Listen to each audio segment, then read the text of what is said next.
विटेवरच्या मालकाला श्रुतीने, जिला आकाशवाणी, जिला देववाणी म्हणतात, ही वाणी प्रगट झाली आणि विटेवरच्या मालकाला त्या वाणीनं सांगितलं, आजपासून 3 दिवसाला तुमची सगळी पोरं मरतील. पंढरपुरातल्या मालकाला तो संती केला ऋणी. देवाचं कर्ज आहे, देवावर कर्ज आहे संतांचं. मनोनी नाचे मागे मागे. का नाचतोय, कशा करता नाचतोय, याचा पुरावा तुमच्या पुढे मांडतोय. देववाणीनं सांगितलं, प्रभू आजपासून 3 दिवसाला 56 कोटी यादवापैकी औषधाला सुद्धा वाचणार नाही. वंशाला दिवा लावण्यासाठी एक सुद्धा पुत्र न नातू वाचणार नाही. देववाणी महाराज ती देववाणी. दर दर दर दर दर दर अंगाला घाम आलाय. आईसाहेबांनी विचारलं, प्रभू वरुता ती स्वेदा ती काया ती जायो, सगळं अंग स्वेदानी घामाने भिजलंय प्रभू, काय अडचण आहे? रमा, हे लक्ष्मी, हे विमला, हे कमला, अग आपल्याला 48,324 मुली येतात. 1,61,081 मुलं आहेत. सगळ्यांची लग्न झाली, पुत्र पौत्र म्हणून 56 कोटी यादव झाले. लक्षात ठेव ग, आजपासून 3ऱ्या दिवशी 4 वाजता एक सुद्धा औषधाला दिसणार नाही. धाड दिशा आईसाहेब खाली पडले. प्रभू काय यमाची माय विली आपली लेकर मारायला? नाही लक्ष्मी, यमाचा दोष नाही, एका पतिव्रतेचा टळटळाट आहे.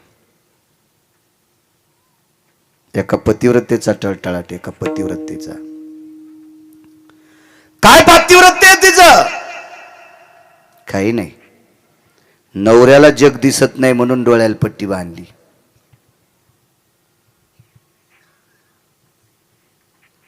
नवरा बिना भाकरीचाच ऑफिसला पाठीला आणि ही महादेवाला पाणी घालायली अशी नव्हती.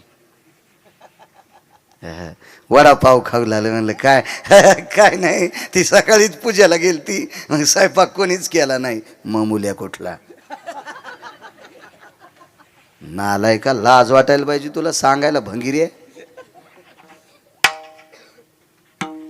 अशी कुठे पतिव्रता असते होय? नवरा उपाशीच पाठीला आणि ही पांडुरंगाला मंजुळा वाहली आणि महादेवाला बेल वाहली. लेकरा इतकी नवऱ्याची सेवा करते, तिची देवावरी सत्ता. एकाही देवाच्या पाया पडू नकोस. पण कपाळाच्या मालकाला लेकरा इतका जीव लाव, देव तू म्हणशील ती ऐकल. तू का म्हणे पतिव्रता आणि तिची देवावरी सत्ता. नैवम गिरगावकर लिखितम. मी लिहिलंय काय वाक्य? नवऱ्याला नीट बोलत नाही, महाराजाला काजू टाकून दूध पाजिती. तू ह्या काजू टाकून पेलेल्या दुधानं महाराजाचं पोट फुटन पोट. नवऱ्याच्या पाया पडत नाही, महाराजाच्या पाया पडते. धोत्रा सगळं जळण तुया पापान.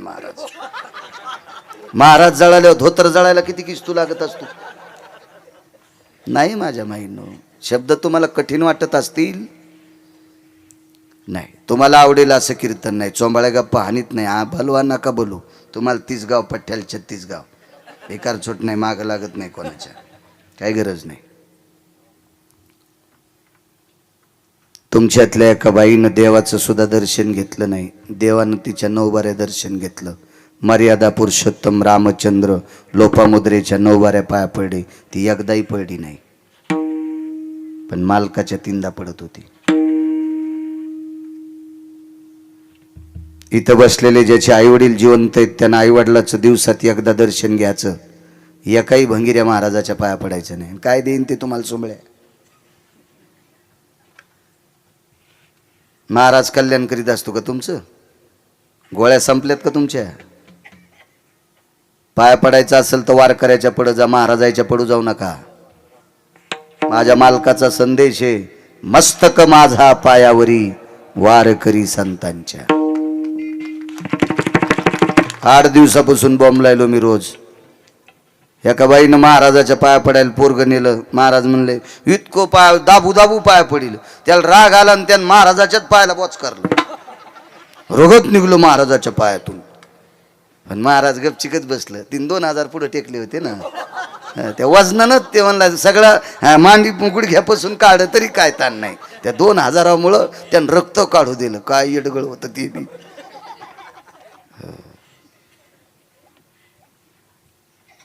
थोड्या वेळाने पोरग तिकडे गेल्या. म्हणलं बाई माझ्या पायाचं रक्त काढूस तर तुम्ही पोराला पाया पडू दिलं काऊन? महाराज 3 वर्ष झालं पहिल्याच वर्गात आहे, दुसऱ्यात जाईत ना. तुमच्या पाया पड्यावर दुसऱ्या वर्गात जाईन. महाराज म्हणला माझ्याच पोराला 20 वर्ष झालं मेंदूच्या गोळ्या चालू येतात. आणि महाराजाच्या पोराला जर डोक्याच्या गोळ्या चालू असतील तर तुमच्या पोराची डोके नीट करायला काय येडं हे होती का? तुमच्या गोळ्या संपल्यात. तुमची लेकरं सुज्ञ होण्यासाठी ज्ञानोबरायच्या समाधीवर डोकं ठेवा. तुमची लेकरं सुज्ञ करायची असेल तर विटेवरच्या मालकाच्या पायावर डोकं ठेवा. तुमची लेकरं बरी करायची असतील तर तुकोबरायच्या पायावर डोकं ठेवा. पैठणच्या मालकांच्या पायावर डोकं ठेवा. गंगाखेडला जनाबाईच्या तिथं डोकं ठेवा. पंढरपूरला नामदेव पायरीवर डोकं ठेवा. पलीकड चोखोबरायच्या समाधीवर डोकं ठेवा. तुमची पोरं सुधारतील. नका भंगीरेच्या पाया पुढं विडाला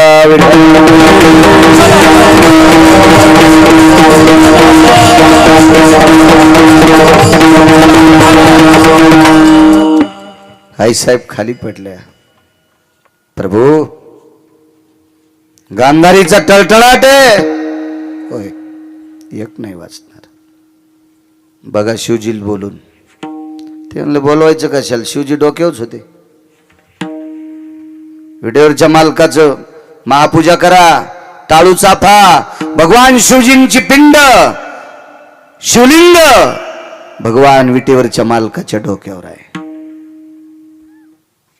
प्रभू सगळी लेकरं मरणार. मला 8 दिवसापूर्वीच माहीत झालं.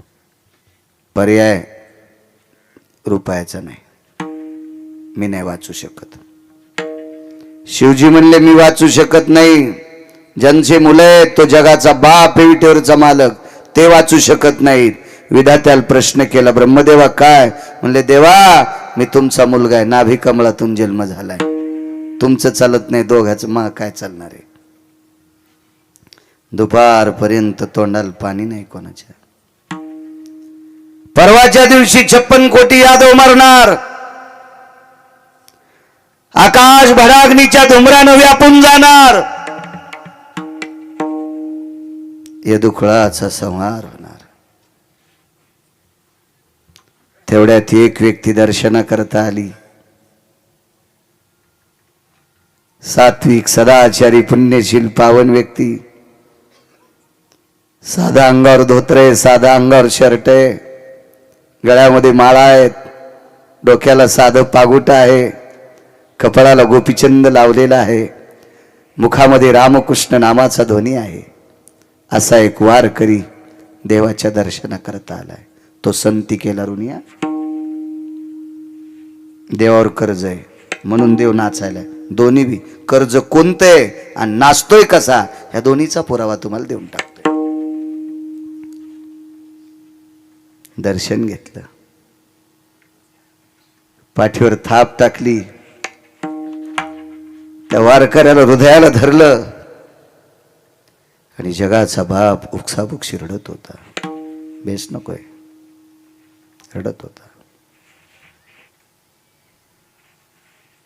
भावनेच्या आर्द्रतेनं, त्या प्रेमाच्या वलयाने वारकऱ्याचं अंग चिंब झालं आणि अंतःकरण शंकेच्या बोंड्या विचित होतं. विश्वाचा बाप आज खिन्न आहे, विश्वाचा बाप आज दुःखी आहे, विश्वाचा बाप आज नाराज आहे. खो भवा, आपण कशा करता दुःखी आहात? तोंडातून शब्द पडा, महाराज आजपासून तिसऱ्या दिवशी सगळीची सगळी संतती ऱ्हास होणार.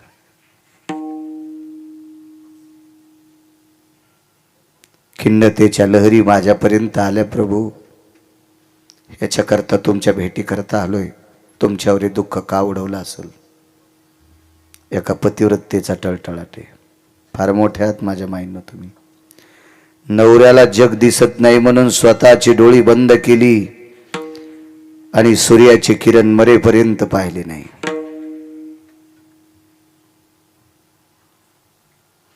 तार्किकाचा प्रश्न होता, दुर्योधनाला उघड पाहिलं त्यावेळेला कोण्या वेळेला पाहिलं? गोड आहे प्रश्न. माझ घरात दुर्योधन होता. माझ घर नाही कळणार. कोण्या घराला माझ घर म्हणते ते कळणार नाही. किमान मराठवाड्यातल्या लोकायला लाज वाटायला पाहिजे की ज्यांना माझ घर कळत नाही. या देशाची भाषा अभिजात भाषा मराठी आहे. राणीवासा कशाला म्हणतात, माझ घर कशाला म्हणतात. मराठीत MA केले काय काय सुंबळे, त्याला माझ घर सांगता येत नाही. याला MA पदी कोण दिली त्याला हाणायला पाहिजे, याला नाही हाणायला पाहिजे, त्याला हाणायला पाहिजे. विडाला विडा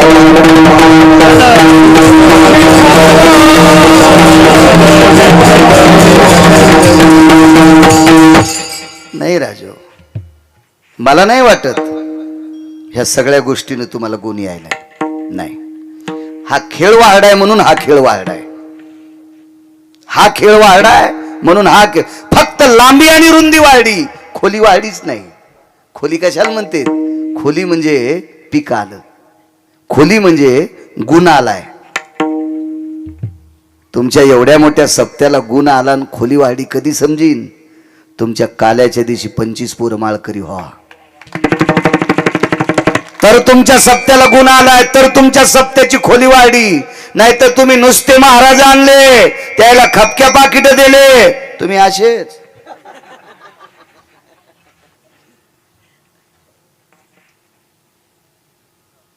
राजो,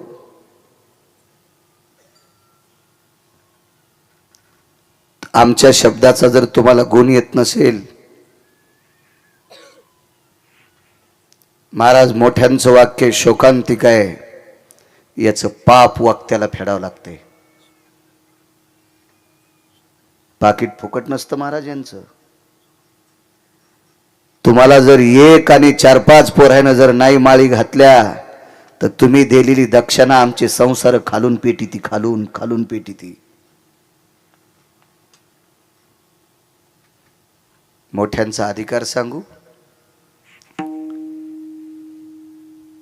ज्ञानसूर्य रंगनाथ गुरुजींचं कीर्तन चालू पंढरपूरला. गुरुजींचं कीर्तन ऐकायला खानदेश मधले सामान्य व्यक्ती ऐकायला बसले. 40 गावकडचे होते तिकडचे. नुकतंच लग्न झालं. कीर्तन ऐकलं गुरुजींचं. घरी गेले, पत्नीला प्रणाम केला. माफ कर, नाही संसार करू शकत तू सोबत. का? एका वारकऱ्याचं कीर्तन ऐकून उपरती झाली, पश्चाताप झालाय, नको संसार. वैकुंठवाशी गुरुवरे नथुराम बाबा केळकर सांगायचे आमच्या परिसरात.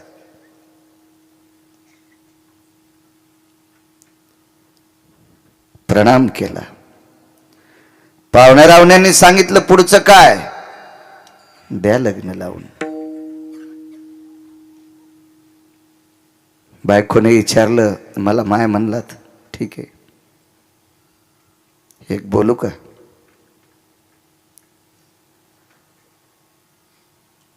संसाराची इच्छा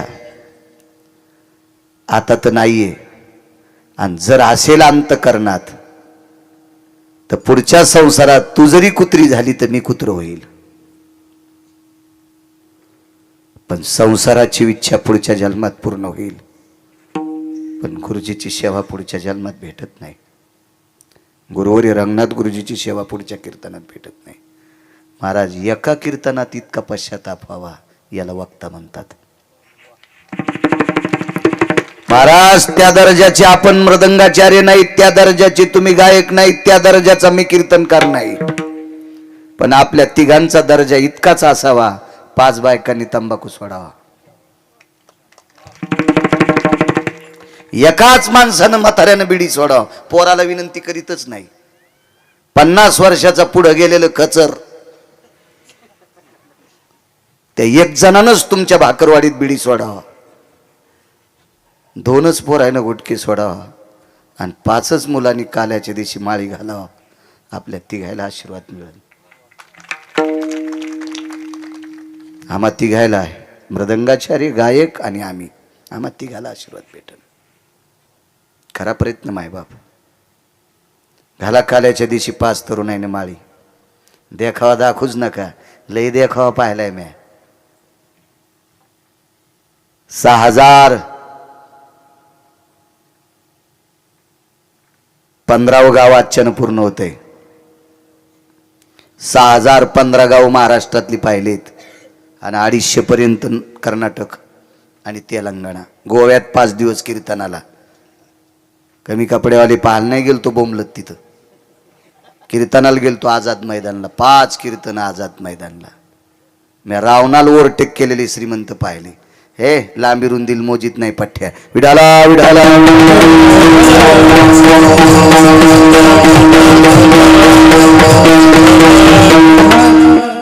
सप्ताह झाल्याच्या नंतर किमान 5 तरी लग्न झालेल्या शिकलेल्या पोरीनं नियम करायचा. आंघोळ झाल्याबरोबर 5 ज्ञानेश्वरीच्या वया वाचील, किमान तुकोबरायच्या गाथ्यातला एक अभंग वाचील आणि मग संसाराला बाकी कामं करील. सप्त्याला गुण आला माझ्या माईंनो, सप्त्याला गुण आला समजायचा. कशा करता? हे जर तुम्ही करत राहिलात तर उद्या धर्म टिकल, उद्या ही बारकाली करतील. आणि तुम्ही जर नुसती मजाच म्हणून ह्या गोष्टी केल्या तर हे इतकी मजा मारतील, त्यावेळेला ओढून बघताना आपल्याला मळमळ होईल. विठाला विठाला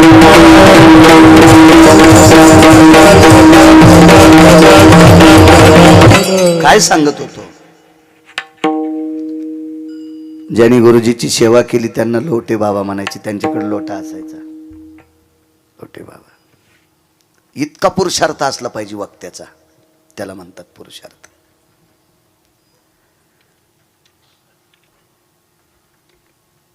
रडून रडून अंग चिंब झालंय.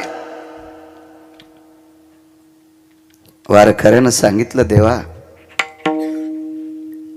आजच्या संध्याकाळपर्यंत शांत बसा, एक जिवंत ठेवण्याचं काम करतो. तो संती केला ऋणिया अजय. महाराज पंढरपुरातला मालक स्वतःची लेकरं जिवंत ठेवू शकत नाही. काशीतले मालक भगवान शिवजी पंढरपुरातले मालकाची लेकरं जिवंत ठेवू शकत नाहीत. सत्यलोकाचे मालक विधाता ब्रह्मदेव जिवंत ठेवू शकत नाहीत. एक वारकरी जिवंत ठेवतोय. काय दर्जा आहे वारकऱ्यात. महाराज नाही बरं. महाराज म्हणजे काय, हे वाड्यावर काही करू शकतो, त्याचं नाव महाराज आहे. किती जरी आलं तरी नियम बदलत नाही, त्याचं नाव वारकरी. हो, म्हणून पुन्हा एकदा सांगतो, तुमच्या बुटाला स्पर्श करून सांगतो, तुमच्या चप्पलला स्पर्श करून सांगतोय, पायाच पडायचं तर वारकऱ्याच्या पडायचा. नका पवित्र मस्तक हरामखोराच्या पायावर टेकू. त्याच्या पायातून पाप तुमच्या अंगात येईल आणि तुमचं घर उभं पेटन. चांगल्यांचं दर्शन घेतलं पाहिजे, कोणाचं बी नाही. प्रभू आजची रात्र थांबा, एक तुम्हाला दिवा लावण्यासाठी जिवंत ठेवण्याचं काम करतो. दुसऱ्या दिवशी सकाळी वापस आले आणि प्रसन्नपणाने विटेवरच्या मालकाचं दर्शन घेतलं, मालकिनीचं दर्शन घेतलं आणि सांगितलं, प्रभू तुमचा एक नातू वाचितो, त्याचं नाव आहे वज्र. मुलगा नाही वाचिला, नातू वाचितो, ब त्याचं नाव आहे वज्र. वज्राला जवळ बोलवलं, पाठीवर थाप टाकली आणि दक्षिणेच्या राजा यमाकडे बघितलं. हे यमराज, याला नेशील तर माझ्याशी गाठ आहे. यम म्हणला शिवजी बोलनत, पंढरपुरातले मालक बोलनत, ब्रह्मदेव बोलनत, आणि हे महाराज. माझ्या अंगावर धोत्र आहे का? इतक्या भारीचं धोत्र नव्हतं महाराजाला. माझ्या अंगावर शर्ट आहे का? इतक्या भारीचं शर्ट नव्हतं महाराजाला. महाराजांची पत्नी मंदिरात संक्रांतीच्या दिवशी वाण द्यायला गेली तर ती अंधारात गेलती. तिच्या मांडीवरची साडी फाटलेली होती. मुलाने विचारलं, आई तू अंधारात गेलीस? हो बाळा. उजेडात का गेली नाही? बाळा, दोन्ही मांड्यावर साडी फाटलेली होती. मी खूप शिवण्याचा प्रयत्न केला, पण शिवली की पुन्हा फाटू लागली, जीर्ण झाली, जुनी झाली. दुसरी नेसण्यासाठी नाही. आई अंधारात त्याच्याकरता गेली. बाळा, स्त्रीच्या अंगावरचं लुगडं फाटलं, तिच्या मायबापाची इज्जत जात नाही, तिच्या सासू सासऱ्याची इज्जत जात नाही, तिच्या नवऱ्याची जाती. तुका म्हणे नग्न भाज परी ते लाज स्वामीशी. बाळा, पवित्र आह्वाचा संक्रांतीचा सण आहे. या पवित्र सणाच्या दिवशी माझ्या मांडीवरची साडी फाटली. ही परिस्थिती जर लोकांनी पाहिली तर माझ्या कपाळाच्या मालकाची इज्जत जाती, तुझ्या बाबाची इज्जत जाती, आणि तुझ्या बाबाची प्रतिष्ठा जाऊ नये याच्याकरता अंधारात वाण देऊन आले. काय महाराजाची गरिबी असेल?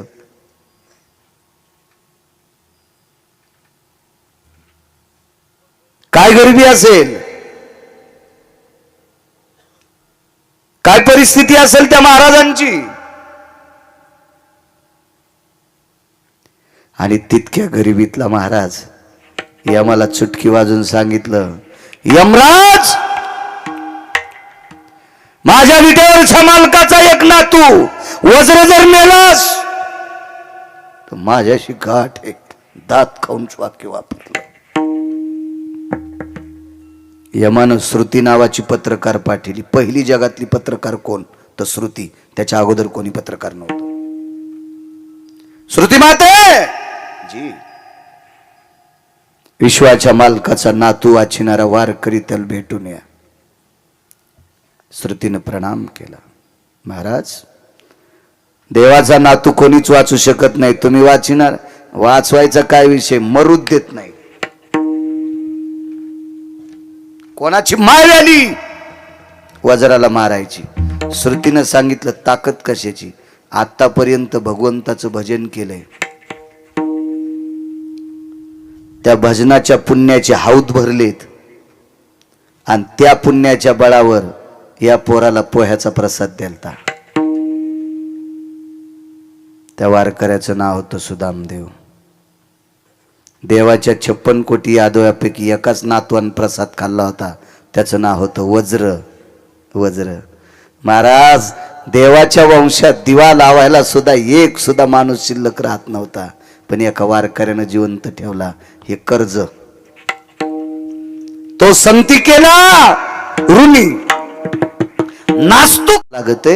इतकी अंगावरची साडी फाटलेली, त्या बाईच्या दारात बांधलेल्या गाईला सोन्याची मेघ ठोकलेली होती. गळ्यात साखळी सोन्याची होती. काही अंतरावर मसड होती, म्हशीला साखळी सोन्याची होती, म्हशीला डाम सोन्याचा ठोकलेला होता, म्हशीला दावणीला लाकडं सोन्याचे होते.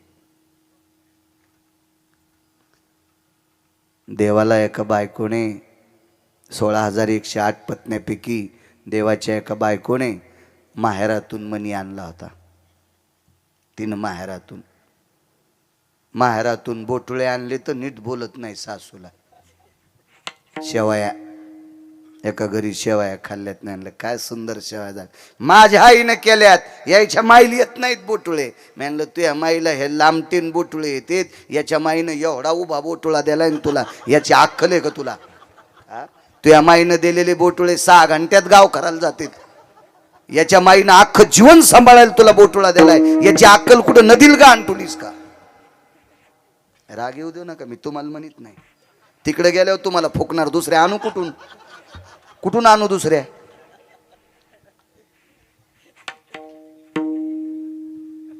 तिळभर करायचं निळभर नाही सांगायचं. साधे बोटुळे आणले तर सासूला किंमत नाही. 26,666 तोळे 8 मासे याचा एक भार 21 क्विंटल 78 किलो 44 तोळे 22.5 क्विंटल सोनं देणारा मनी आणला. सोनं साचल्यावर ज्यानं आपलं लेकरू वाचिलंय त्याचं गाव सोन्याचं बांधलंय. याला दुसऱ्या कडव्यात नाचणं म्हणतात. म्हणून नाच मागे मागे म्हणून नाच मागे मागे म्हणून नाच मागे मागे म्हणून नाच मागे मागे म्हणून नाच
पागल झाले महाराज ते भक्तांकरता पागल आहे. साकडे पडोने दी काही व्यथा आपणची माथा ओढवी नाही येऊ देत संकट भक्तावर.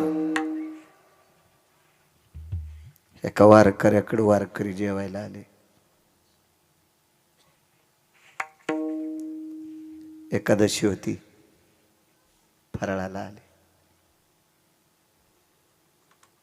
गळ्यामध्ये विणा होता, एक जणाच्या हातात चिपळी होती. रामकृष्ण नामाचं चिंतन करीत करीत एका वारकऱ्याच्या दारात आले. आवाज आल्याबरोबर बाहेर आले.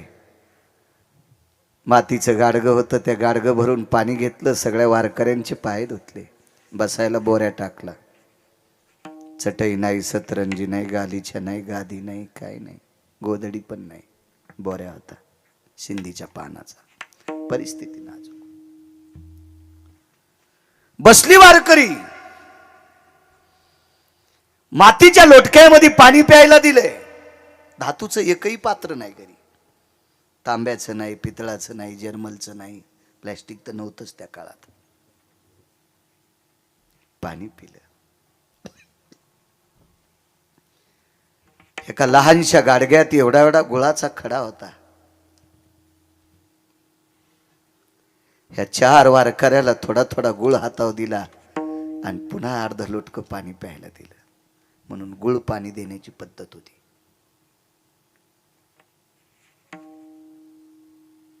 एकादशीचा जागर काही नाही फराळाला.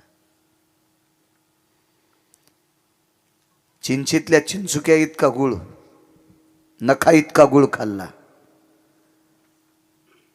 आणि बंदी रात्र एकादशीचा जागर केला. बंदी रात्र रात्रीचा 11:30-12 वाजली आणि पाठीमागच्या झोपड्यात मालक गेले आणि पत्नीला सांगितलं, प्रिये भजन ऐकायली? हो.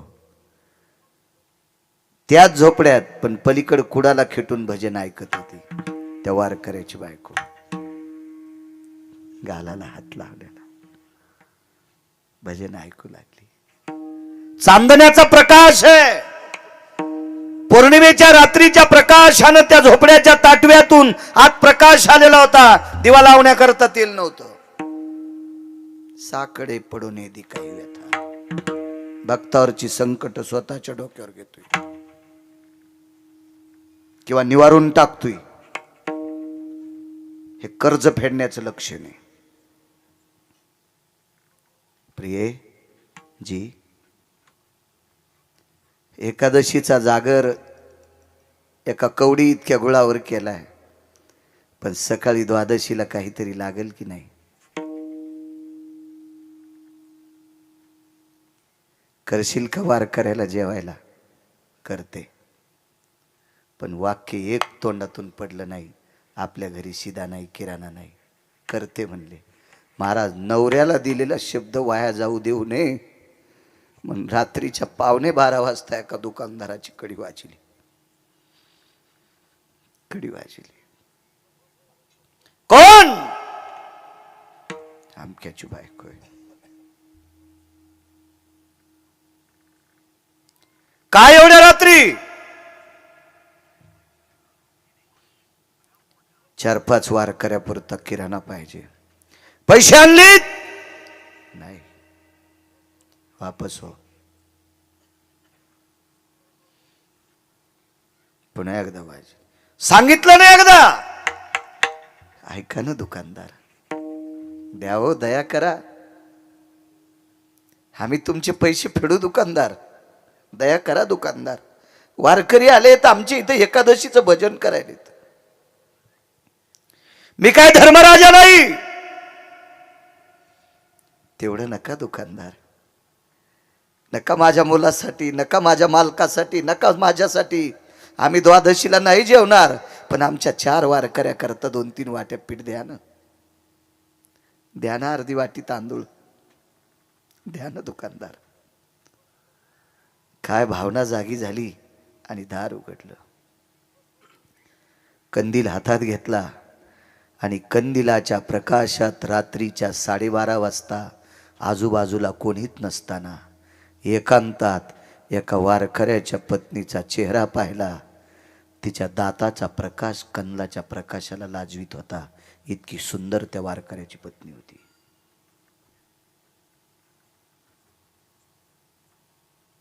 दुकानदाराच्या अंतःकरणात पाप जाग झालं. पैसे आणून देशील? कुठून येणार तुझ्याकडे पैसे? दुकानदार, पैसे जर नाही फिटले तर तुम्ही सांगताल ते काम करीन. शब्द सहज चुकीचा केला. एक म्हणायला पाहिजे होतं, सडा टाकील, सारवण करील, धुनी करील, तुमच्या रानात खुरपील, तुमचे दळणं नेशील, डाळी करील, काय तुमच्या शेतातलं घरातलं काम करील.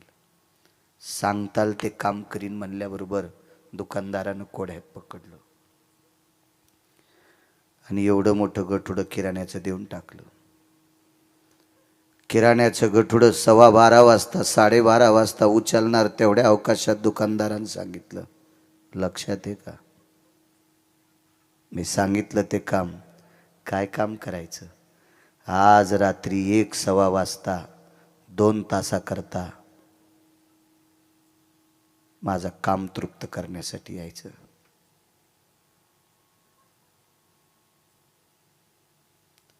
जिच्या दाताचा प्रकाश कंदला इतका पडलाय, वारकऱ्याला जीव घालण्यासाठी किराणा मागितलाय. चंद्राच्या साक्षीने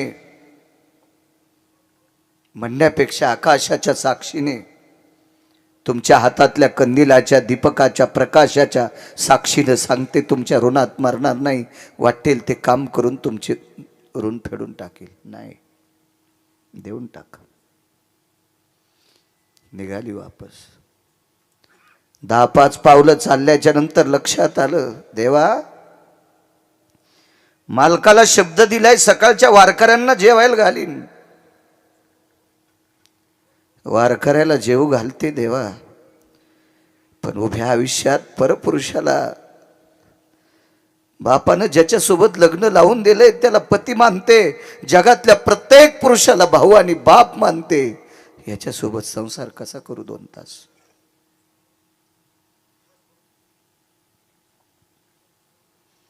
पुन्हा विचार केला, मालकाला लिहिलेला शब्द खोटा होऊ नये. देवा इतक्या पवित्र वारकऱ्याची सेवा अविरत केली, तरी पण मागच्या जन्मातलं जर काही पापाचं गठोडा असेल आणि शरीर बाटवायचं असेल तर तू ठरव. 1-1:15 वाजता 2 तासाकरता तुमचं दास्यत्व स्वीकारायला येते. द्या किराणा. घेतला. घरी नेऊन किराणा टेकला. हातातल्या बांगड्याचा आवाज आलता. भजन चालू असताना 1:15 वाजता मालक पलीकडे गेले. पाहिलं तर आपली पत्नी उकसाबुक शिरडत होती. डोक्यावरच्या पदराचा कोपरा तोंडात घातला. आपल्या रडण्याचा आवाज भजन करणाऱ्या वारकऱ्यांना जाऊ नये, पण उकसाबुकशी उदका दाटत येत होता आणि पदराचा कोपरा तोंडात दाबून रडत होती. नवऱ्याने विचारलं, प्रिय दुःख कसले? वारकऱ्यापुरता किराणा देऊन टाकला. त्या दुकानदाराचं नाव होतं तुलसीदास नावाचा दुकानदार. महिपतींच्या चरित्रात बघा तुम्ही, लक्षात येईल तुमच्या. त्या दुकानदाराचं नाव आहे तुलसीदास. तुलसीदास दुकानदाराने आपल्याला किराणा दिला. हो. काम करून पैसे फेडू नाही. कसा दिलाय? 2 तासाकरता शरीर इकलंय.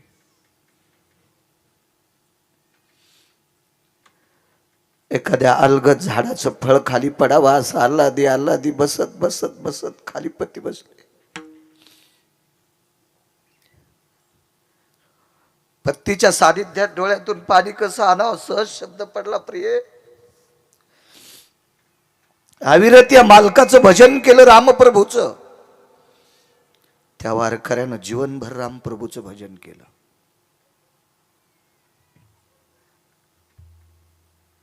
ठीक आहे, इतकं चांगलं वागून जर आपल्यावर ही वेळ आली असेल तर मागचं कर्मातलं गाठोडं असेल. तो जाणार आता. हो. तितक्यात अचानक पावसाची थेंब सुरू झाली. साकडे पडू नये दी काही व्यथा, याच्यावर बोलतोय. 3ऱ्याकडे व्याव. पावसाची थेंब मंजुळशी सुरू झाली. पत्नीला सांगितलं, प्रिय तिथपर्यंत जाऊस तर भिजशील. भिजल्याच्या नंतर तुझ्या अंगावरच्या कपड्याने त्याचं अंथरूण ओलं होईल. म्हणून एक साधा कपडा बायकोच्या डोक्यावर टाकला. रस्त्याने जाता जाता तुझे पाय भरतील, भरू नये म्हणून बायको खांद्यावर घेतली. आणि त्या तुलसीदास नावाच्या दुकानदाराच्या वट्ट्यावर पत्नी टेकून दिली. पत्नी वट्ट्यावर टेकल्याबरोबर आपण मागे सरकले आणि दोन्ही हात छातीवर ठेवले. प्रिय माफ कर मला. माझ्यासारख्या वारकऱ्याच्या संसारात तुला 2 तासाकरता शरीर विकावं लागते. माफ कर मला, माफ कर. लक्षात ठेव प्रिये, तू जर मला निष्ठेनं पती मानत असशील तर तुला या गळ्यातल्या मंगळसूत्राची शपथ आहे. 2 तासाकरता याला तू स्वतःचा पती समज. जी मालक, या तुम्ही.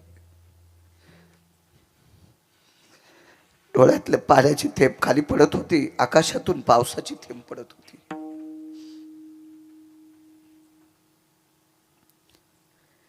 धरणी माता थरथर कापत होती. आकाशातल्या पर्जन्याच्या गारा झेलण्याची जिच्यात ताकद आहे, तिला एका वारकऱ्याची दुःख अश्रू झेलण्याची ताकद नव्हती. आणि या धरणी मातेने विटीवरच्या मालकाला जाग केलं. देवा काय जाणो देवा होशील निजला. ह्या वारकऱ्याचं प्रारब्ध लिहित असताना तुला झोप लागली का देवा?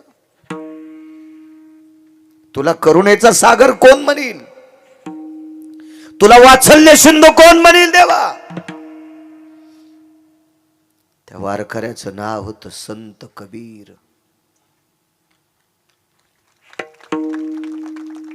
संत कबीर रामनामाचं भजन केलं. भजन करता करता पोटाची खळगी भरण्यासाठी कपडा इनला. कबीराचे मागी शेला विनू लागे. एक शपक पुरावा गाथ्यातला नाही. ठाई ठाई सेल्यावरती दिसे राम नाम ग. ठाई ठाई सेल्यावरती दिसे राम नाम ग. दिसे राम नाम ग. दिसे राम नाम ग. तो कपडा विणल्यावर त्या कपड्याचा धागा राम राम म्हणत होता. ती संत होती, संत कबीर. सगळ्या जातीत संत जन्माला आले. कबीर मोमीन लतीफा मुसलमान सेना नाविजान विष्णुदास. संताला जात नाही. संत जातीसाठी जगत नसतो, संत विश्वासाठी जगत असतो. जगाच्या कल्याणा संताच्या विभूती. देह कष्ट भीती परोपकारे. जात नाही. याता याती धर्म नाही विष्णुदासा. निर्णय तो ऐसा वेद शास्त्री. भजन करण्यासाठी जात नाही. ब्राह्मण क्षत्रिय वैश्य शूद्र चांडाळाही अधिकार. आधी करून वेश्या. वेश्येला सुद्धा भजन करायचा अधिकार आहे. एक सांगू तुम्हाला, या देशातला तृतीयपंथी टोल नाक्यावर टाळ्या वाजविणारा सुद्धा विमानात बसून वरी गेलाय. त्या लागी विमान पाठविले. त्यारे त्या लागी विमान पाठविले. अनाथाच्या नाथे घातला विमानी. नेला उचलोनी परलोका. टोल नाक्यावर टाळ्या वाजविणारा एका वारकऱ्याचं ऐकून पंढरपूरला गेला. स्नान केलं चंद्रभागेचं. जीवनभर भजन केलं. वैकुंठात गेला. जातीचा संबंध नाही. भजनासाठी, जाती व्यवहारासाठी, तुमच्या पोरापोरीचे लग्न करण्यापुरती जात. व्यवहाराला जातीचा संबंध नाही. कोण्या जातीकून 100ची चिल्लर घेतल्यावर 90 होते. आणि अशी कोणती जाते भारतात, त्या जातीकून 100ची चिल्लर घेतल्यावर 150 होते. जाऊ द्या, सोपं ऐका. एखादी जात सापडली कर तुला बळी, की त्या जातीतले माणसं दारू पित नाहीत. मला दाखवा ना, मी त्या जातीचंच मंदिर बांधितो. सापडली का बुवा? चोपनराव सापडली का? शिंदे बाबा सापडली का अशी एखादी जात? त्या जातीतले लोक मांस खात नाहीत. अशी जातच नाही की त्या जातीत हरामखोर माणसं नाहीत. प्रत्येक जातीत हरामखोर माणसं आणि प्रत्येक जातीत चांगली माणसं आहेत. म्हणून कोणाची वाभाडी काढू नका. विडाला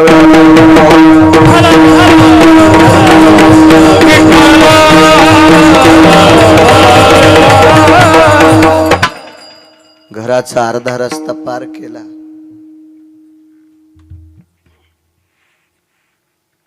एकदा तरी बायकोकडे माग पहा. नाही, आपुलीच दारा जरी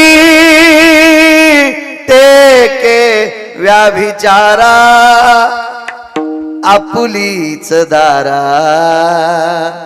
जरी टेके व्याभिचारा, क्रोधाचा थारा अंतरी नये. काय परिस्थिती असेल राजो, काय अवस्था असेल ती. बसू शकतो का आपण या चौकटीत? काय लायकी आपल्याला संत म्हणून घेण्याची? काय अधिकार आहे आपल्याला अध्यात्म क्षेत्रातला मी आदरयू म्हणण्याची?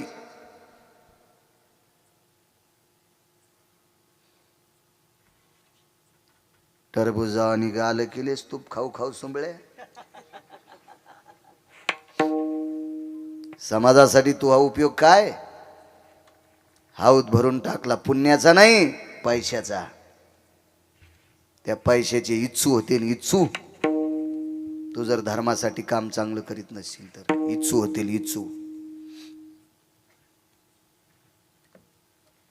पाकिट घरी नेऊन साशिले, त्या पाकिटाची जर तंबाखू खाल्ली महाराज तर खाली थुकल्यावर त्याचा सरप तयार होतोय. कुठं डसन सांगता याचा नाही. हा, कुठं डसल काय सांगता याचं नाही. लोकांना दिलेल्या पाकिटाची जर बिडी वळली तर ते धुपन सुटतंय ना, त्या धुपनाचा वाक तयार होतोय. गळ्याला धरीन का पोटाला धरीन का बंद खाईल सांगता याचं नाही. हो,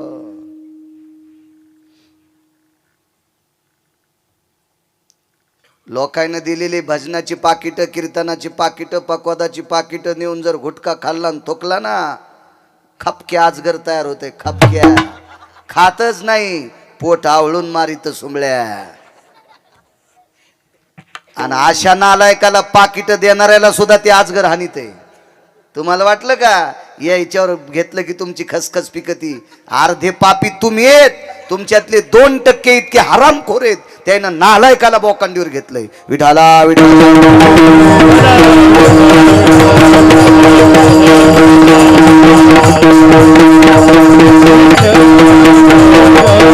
साकडे पडोने दी काही. आता इथपर्यंत आलतो, अर्धा रस्ता उरकलाय. नाही माग पाहिलो, नाही माग पाहिलं. टाळाचा आवाज कानावर आला, भजनात बसले. भजन चालू असताना मुखारविंदातून एक अचानक शब्द पडला. देवा सांभाळ रे माझ्या आबरूला, सांभाळ रे देवा माझ्या इज्जतीला. हे देवा, चंद्र सूर्य येतोपर्यंत मला पुरुषार्थहीन म्हणते रे. 1:15 वाजता कडी वाजली. दुकानदाराने कडी उघडून आतमध्ये त्या वारकऱ्याची पत्नी घेतली, कडी लावून टाकली. कंदील खुंटीला अडकिला. ती बाई पलंगावर बसली. साकडे पडूने ती काही व्यथा. काय घोडे माझा मालक. महाराज, मुसमुसलेल्या शिळीच्या बोकडासारखा हरामखोर तुळशीदास दुकानदार. बोकड कळाला ना तुम्हाला? बोकड्याला बहीण कळत नाही,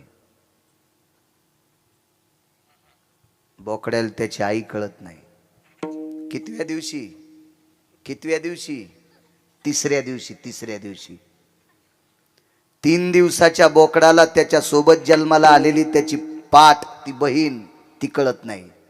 सगळ्यात हरामखोर जर कामानं विषयासक्त झालेला प्राणी जगात कोण असेल तर त्याला बोकड म्हणतात. आणि या बोकडाच्या बरोबरीचा तुळशीदास नावाचा दुकानदार, त्या बोकडा इतका हरामखोर. काय भाव बदलला विटेवरच्या मालकाने. लागलीच त्याने विचारलं, "ए! रस्त्याने चिखले पाल माती का नाही लागली?" 10 मिनिटं निघून गेलते, चांदणी ढळली होती. दुकानदार, 2 तासाकरता तुमची सहचरणी आहे. 10 मिनिटं निघून गेले, 3 वाजता सुट्टी द्या, आंघोळ करून वारकऱ्याला स्वयंपाक करायचा आहे. सांग पायाला माती का नाही? ऐकताल? तुमचं अंथरूण भरू नये याच्याकरता माझ्या नवऱ्याने इथपर्यंत तुमच्या वट्ट्यावर खांद्यावर आणून टेकलंय. कंदिलाचा काच नाही फुटला, अंतःकरणातला रावण फुटला. आणि अंतःकरणातला रावण फुटला आणि बोकड्यापेक्षा मस्ताड्याला तुळशीदास नावाचा दुकानदार इतका साधू झाला आणि कबीराच्या पत्नीच्या पायावर डोकं ठेवलं. बहीणबाई, हे बहीणबाई, हे बहीणबाई, मला माफ कर ग, मला माफ कर. महाराज, बोकड्या इतका मस्तड्याला दुकानदार याच्या अंतःकरणातल्या भावना कोण बदलल्या? या पंढरपुरातल्या मालकानं बदलल्या, म्हणून तिसऱ्या कडव्या साकडे पडोने ठिकाणी व्यथा, साकडे पडोने ठिकाणी व्यथा,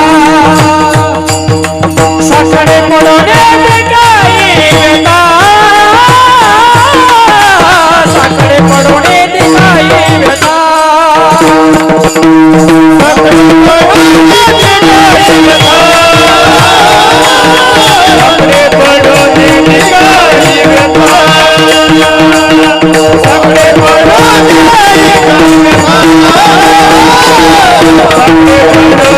ठिकाणी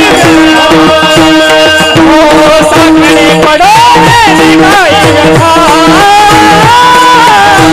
साकडे पडोने ठिकाणी व्यथा, साकडे पडोने ठिकाणी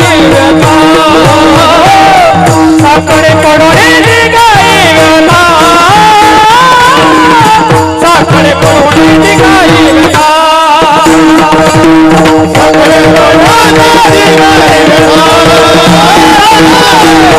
साकडे पडोने ठिकाणी व्यथा, साकडे पडोने ठिकाणी व्यथा,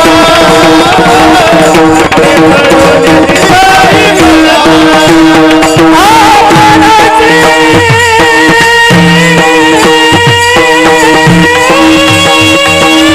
पडोने ठिकाणी व्यथा, साकडे पडोने ठिकाणी व्यथा,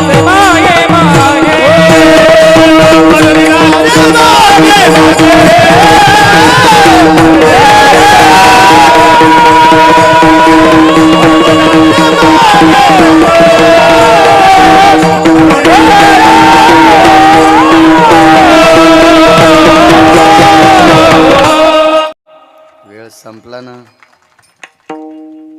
10:30 वाजून गेलेत. करू का बंद?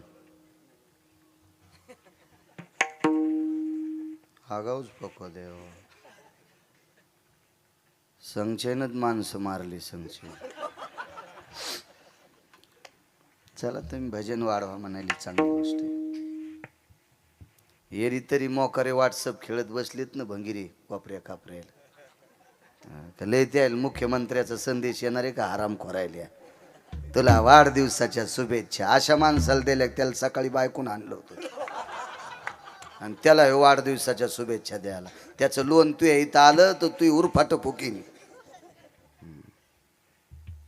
जुन्याला बी नव्याला बी.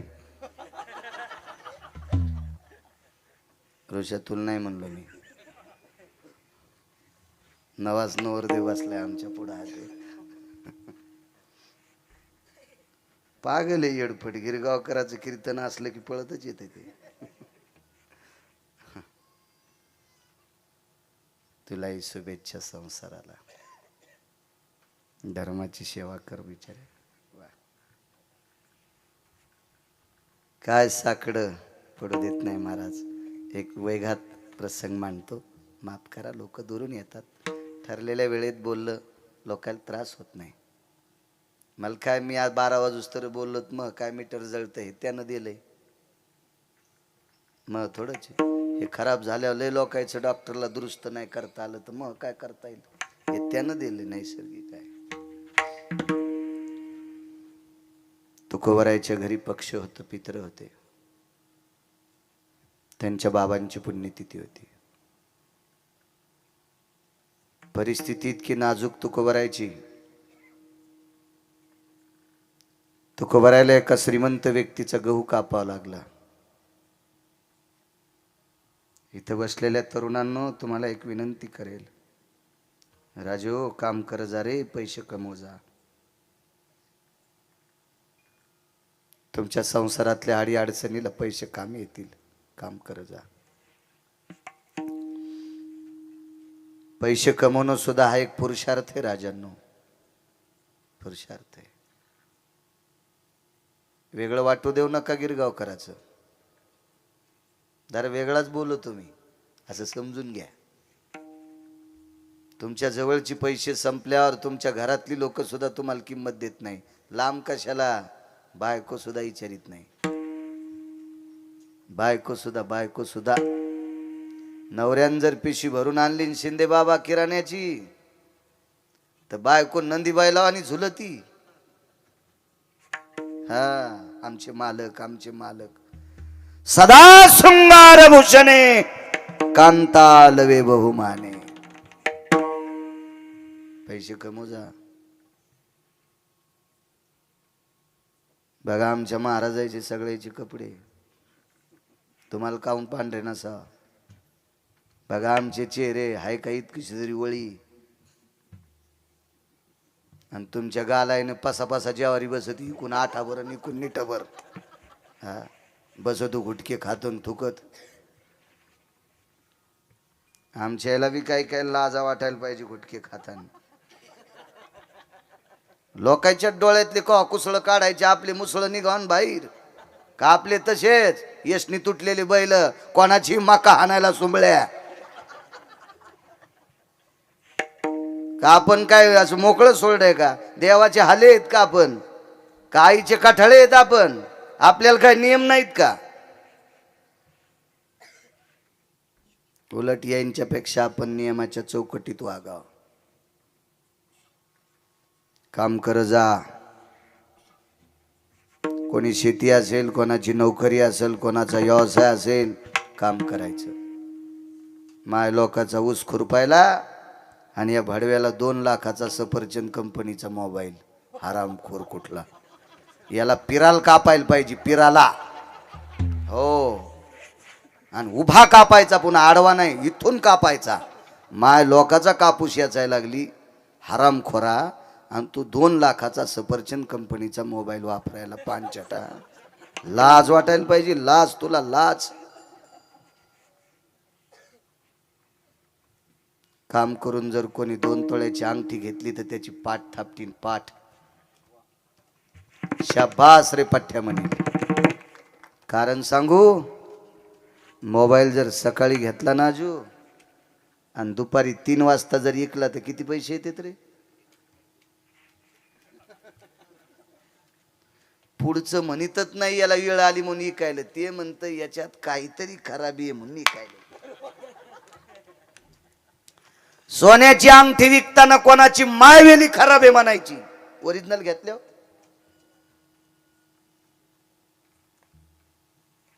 मोबाईल जरी ऐकायला नेला अडचणीत, अर्धे पैसे.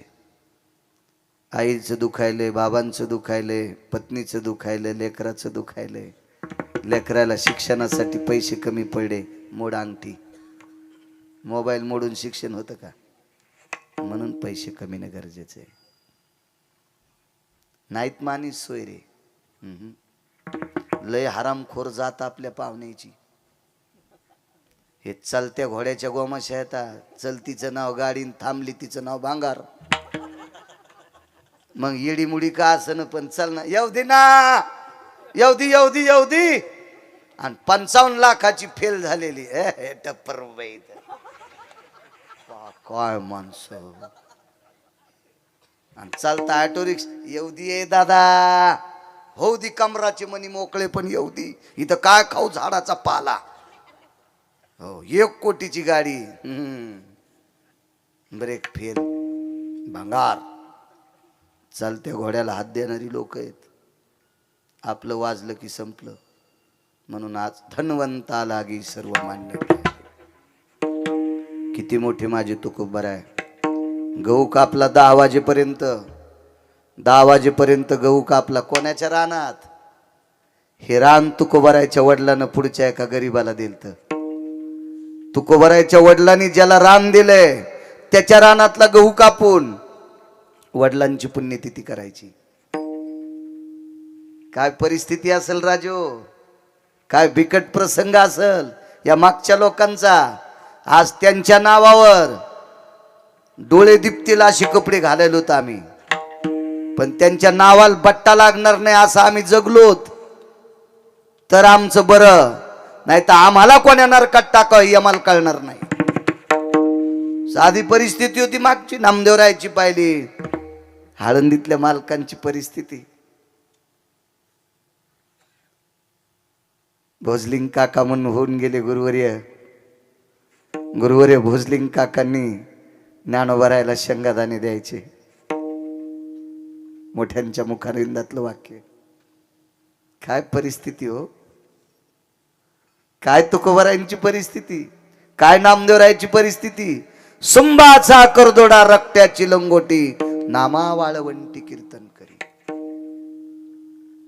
इतकी बेजार गहू कापला वेगात सांगतो विस्तारपूर्वक काय कायचं असेल तर युट्यूबला यांच्याकडे आहेच इकडे दुसऱ्या याच्यात बघा गरजा महाराष्ट्रावर पोरायचे बी बरेच चॅनल आहेत डोक्यावर गव्हाच्या पेंड्या घेऊन जाताना एका लोंबकळलेल्या फांदीला मोहळ बसलेलं होतं मोहळ उठलं आणि तुकोबरायला चावू लागलं बसले तिथंच 12 वाजली 1 वाजता सगळी पितर जेवायला आली आमंत्रण दिलेली भावकीची माणसं आली विटेवरचा मालक जागा झाला इंद्रायणीला सांगितलं पात्राची निर्मिती अन्नपूर्णेला सांगितलं स्वयंपाकाची निर्मिती अनिमा गनिमा कामा वशित्वा विशित्वा अष्टमा सिद्धीला सांगितलं स्वयंपाक वाढायचा पितराचे पाय कोण धुवायचे जगाचा पाप तुकोबरायच्या रूपात पितराचे पाय धुतोय आटपली पित्र गव्हाच्या पेंड्या घेऊन घरी आले तुळशीपाशी पेंड्या टाकल्या मालक पेंड्या कुठून आणल्या 10 वाजेपर्यंत गहू कापला त्याच्या बदल्यात 3 पेंड्या दिल्यात आणि तुम्ही गहू कापायला गेले आणि इकडे पितराचे पाय तर तुम्हीच धुतले आणि पात्राचा ढिगल पानं इतके पाहुणे जेवलेत पितर जेवलेत भावकीचे लोक जेवलेत काही सोयऱ्याचे लोक जेवलेत तुकोबरायने तुळशीच्या वृक्षाकडे बघितलं देवाला आवडणारी अतिप्रिय कोण आहे तर तुळशी आहे तिला विचारलं हे महामाये सुरतरू कोणी केलंय तुळशीच्या पानातून पाणी टपकत होतं आणि आवाज आला तुकोबराय हे विटेवरच्या मालकानं करून टाकलं महाराज तुकोबरायच्या वडिलाच्या पुण्यतिथीचं कर्म देवानं स्वतः केलं साकडे पडून येदी काही व्यथा आपणची माथा उडवी विढोबा